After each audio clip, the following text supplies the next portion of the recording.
नमस्कार, आप देख रहे हैं नंदिका टाइम्स।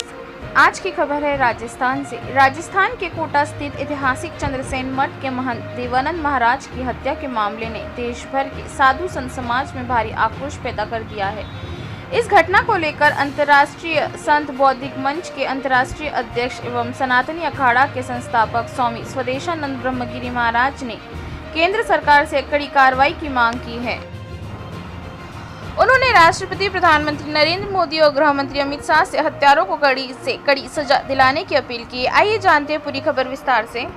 राजस्थान के कोटा में स्थित ऐतिहासिक चंद्रसेन मठ के महंत देवानंद महाराज की निर्मम हत्या की घटना ने पूरे संत समाज को झंझोर कर रख दिया है। इस मामले में देश भर के साधु संतों और धार्मिक संगठनों के बीच गहरा आक्रोश देखा जा रहा है।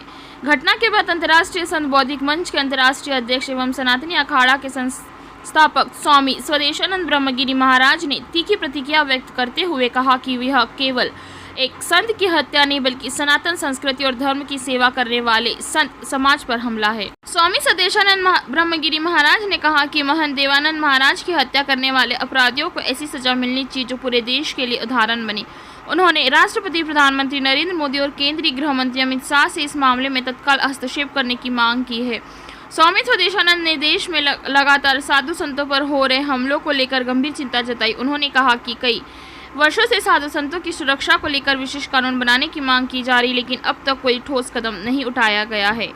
उनका कहना है कि महाराष्ट्र में 2 संतों की हत्या के बाद से ही अंतर्राष्ट्रीय संत बौद्धिक मंच लगातार सरकार से विशेष सुरक्षा कानून की मांग करता रहा है। यदि उस समय सरकार ने इस विषय को गंभीरता से लिया होता तो शायद आज ऐसी घटना देखने को नहीं मिलती। स्वामी स्वदेशानंद ब्रह्मगिरी महाराज ने राजस्थान की वर्तमान सरकार पर भी सवाल उठाए। उन्होंने कहा कि जब एक संत जो समाज में धर्म और संस्कृति के प्रचार प्रसार का कार्य कर रहा है वह भी सुरक्षित नहीं तो आम नागरिकों की सुरक्षा को लेकर चिंता स्वाभाविक है। उन्होंने कहा कि देश और प्रदेश में कानून व्यवस्थाओं को लेकर गंभीर समीक्षा की आवश्यकता है ताकि भविष्य में ऐसी घटनाओं की पुनरावृत्ति न हो। अपने बयान में स्वामी स्वदेशानंद ने कुछ महीने पहले राजस्थान के खेरथल में हुई एक अन्य घटना का भी उल्लेख किया। उन्होंने कहा कि वहां महामंडलेश्वर स्वामी बालकानंद गिरी महाराज को कथित रूप से जिंदा जलाने का प्रयास किया गया था। स्वामी के अनुसार उस मामले में भी पुलिस और प्रशासन का रवैया संतोषजनक नहीं रहा। उन्होंने कहा कि यदि उस समय दोषियों के खिलाफ कठोर कार्रवाई होती तो अपराधियों के मन में कानून का भय पैदा होता और शायद ऐसी घटना दोबारा नहीं होती। स्वामी स्वदेशानंद ब्रह्मगिरी महाराज ने केंद्र और राज्य सरकारों से मांग की है कि साधु संतों की सुरक्षा के लिए विशेष कानून बनाया जाए। उनका कहना है कि जिस प्रकार विभिन्न वर्गों की सुरक्षा और अधिकारों के लिए विशेष प्रावधान किए गए, उसी प्रकार धर्म और संस्कृति की रक्षा में लगे संत समाज को भी विशेष सुरक्षा मिलनी चाहिए। उन्होंने कहा कि संत समाज केवल धार्मिक गतिविधियों तक सीमित नहीं है बल्कि समाज में नैतिक मूल्यों, शिक्षा, सेवा और जन जागरण का कार्य भी करता है। ऐसे में उनकी सुरक्षा सुनिश्चित करना सरकार की जिम्मेदारी है।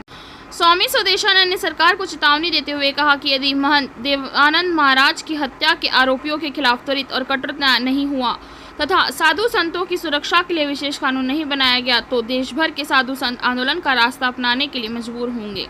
उन्होंने कहा कि इस विषय को लेकर संत समाज अब और चुप नहीं बैठेगा और आवश्यकता पड़ने पर दिल्ली सहित देश के विभिन्न हिस्सों में बड़े स्तर पर आंदोलन किया जाएगा। फिलहाल महंत देवानंद महाराज की हत्या के मामले को लेकर संत समाज में भारी आक्रोश बना हुआ है। सभी की नजरें अब जांच एजेंसी और सरकार की आगामी कार्रवाई पर टिकी है। अब देखना महत्वपूर्ण होगा कि इस मामले में दोषियों के खिलाफ कितनी तेजी से कार्रवाई होती है और साधु संतों की सुरक्षा को लेकर सरकार क्या कदम उठाती है। आप इस पूरे मामले को लेकर क्या सोचते हैं, अपनी राय हमें कमेंट बॉक्स में जरूर बताइएगा। ऐसी खबरों के लिए जुड़े रहिए नंदिका टाइम्स के साथ। खबर अच्छी लगी तो वीडियो को लाइक करें, ज़्यादा से ज़्यादा लोगों तक शेयर करें और चैनल पर नए तो आपके अपने चैनल नंदिका टाइम्स को सब्सक्राइब करना ना भूलिएगा ताकि ऐसी खबरें आप तक पहुँचती रहे। चलिए मिलते हैं अगली खबर के साथ। धन्यवाद।